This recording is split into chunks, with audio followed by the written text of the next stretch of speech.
Hello snowboarders of the internet, I'm your host Avran LeFeber, and in this video we're going to be looking at snowboard bindings after 100 plus days of use. What can you expect when you put your bindings through the ringer? Now I know we've done a video on boots, we're doing one on boards, but how do bindings actually stack up? In my opinion, this is the piece of equipment that you can hold on to the longest, and as long as you take care of it, you're going to be able to just keep using it, and you can replace parts as you go a lot easier on this than you can on boots, outerwear, and a snowboard. So right here we have my Rome black labeled collection. I've got 3 pairs, with the least pair probably having somewhere about 150 to 200 days on, and the pair with the most use having closer to 300 days. So how did they fare after multiple seasons of abuse? Is there something that was a catastrophic failure? Was there something that was a very minimal failure? We're going to dive in, kind of go through each pair and just talk about the different issues so you guys can kind of grasp what a 100-day season or more would look like on your gear. When it comes to actual failures in the gear, the 3 biggest things that I had break on me was one high back that I actually stepped on in the lift line as I went to kick it down. It caught on my boot and I peeled it back. It snapped. Honestly, was able to ride the rest of the day with it cracked. It didn't fail me. And I ended up just gutting one off another pair for the pair that this did break on. It's an expensive piece when it does break, but you're not going to have many issues with this. This is like a fluke thing. I think the last time I broke a high back was probably 8 or 9 years before a low swinging chairlift caught it and snapped the top of it off because I hadn't kicked it down. You shouldn't have to worry about this. Now, the most common failure I had actually came in the form of the toe straps. They actually started to blow out on me, and there's one that is just super blown out to the point that I was scared that it was just going to let go. So I ended up hitting up Rome's warranty department, and they sent me a bunch of new toe straps just because they were like, hey, that shouldn't be cracking that way.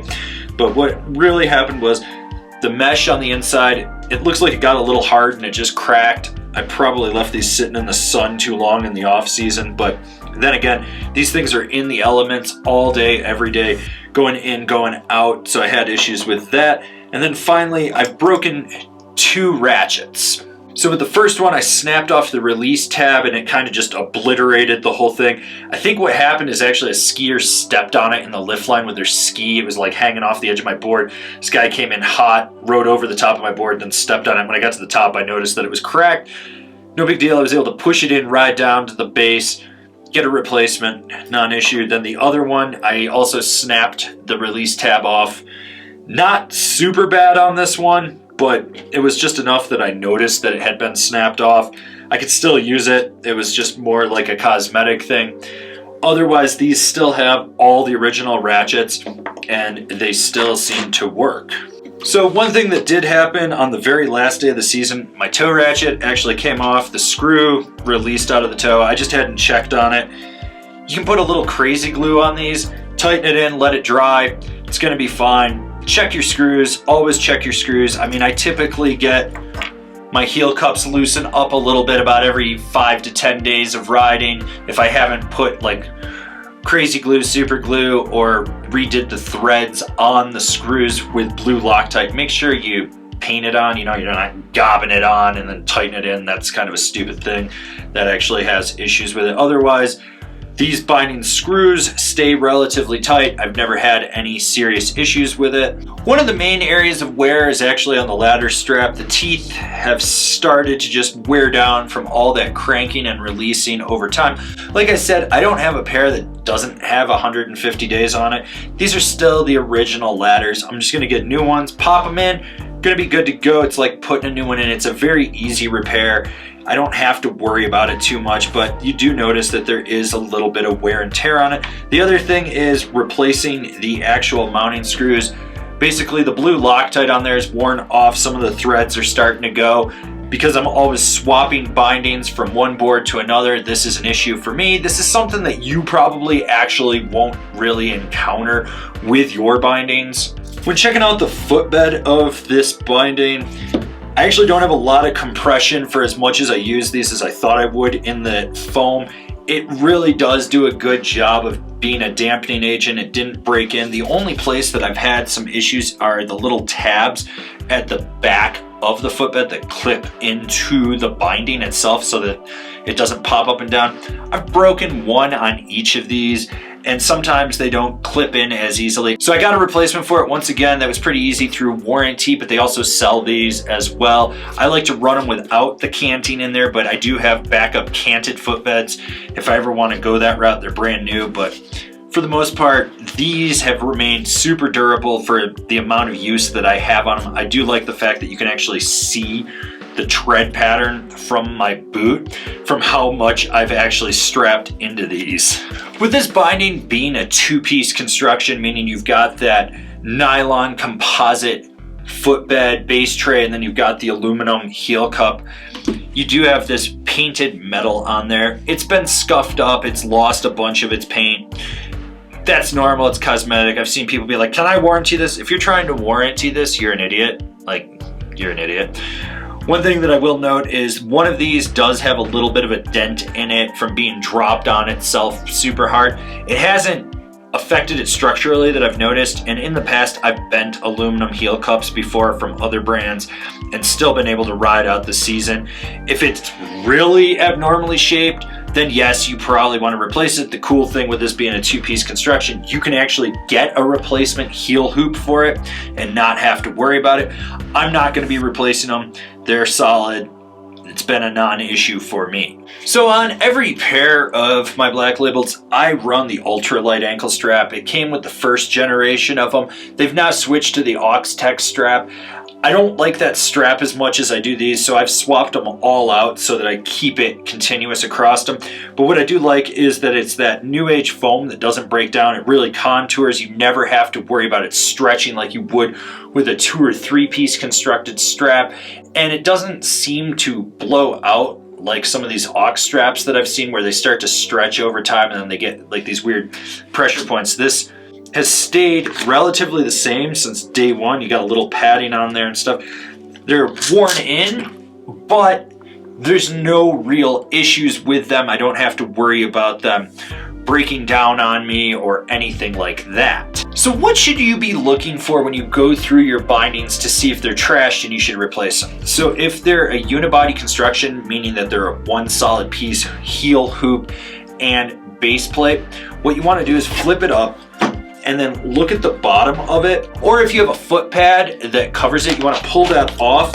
And what you're going to do is you're going to look for any stress cracks on the top part where the disc actually goes in. Kind of check the grooves for where the teeth are. Make sure that they aren't worn so that your disc isn't slopping. Then you're going to flip it over. You're going to look for any stress cracks along the side. And then with a unibody construction, something that has a lot of nylon and composite in it, look to see if there's any area that's starting to turn chalky white. That means that it's drying out, and as it dries out, it's not going to naturally flex. This is where bindings actually crack and they break down. Now, most of the newer stuff that's been coming out in the last 5 years, you're really not going to have too much of this issue right now because you're still in that 5 to 10 year span. But if you're on something that's 10 years or older, you really should be looking at this to see if there's an issue.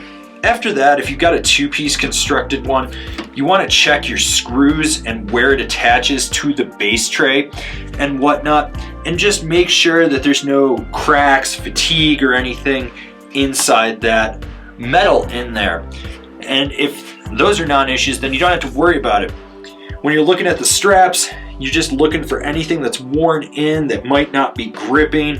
Maybe there's just areas that are worn down from the ratchets on the ladder straps, or when you're going through the toe straps, you see stuff that's got like a slit or a crack and some fatigue.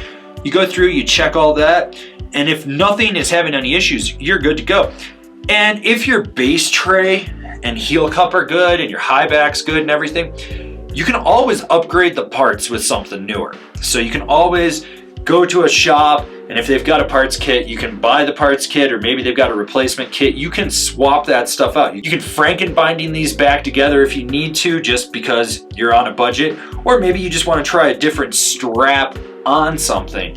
you can kind of see how it works. I love doing that DIY customization. I did it for years when I was a teenager just to get things more dialed in. As I've gotten older, companies have gotten better with how they make stuff that works for me, so I don't have to do that as much. But when you're checking everything out, you're just sort of looking for anything that's got stress and fatigue. You can grab the high back and kind of rotate it and see if there's anything that's giving on it. Check that padding on it. Go through screw by screw. And if you need to, you can unscrew any of the mounting screws on there, put a little crazy glue on the threads and tighten it back down. And that's gonna help it just stay locked in and not back out from vibrations or anything like that.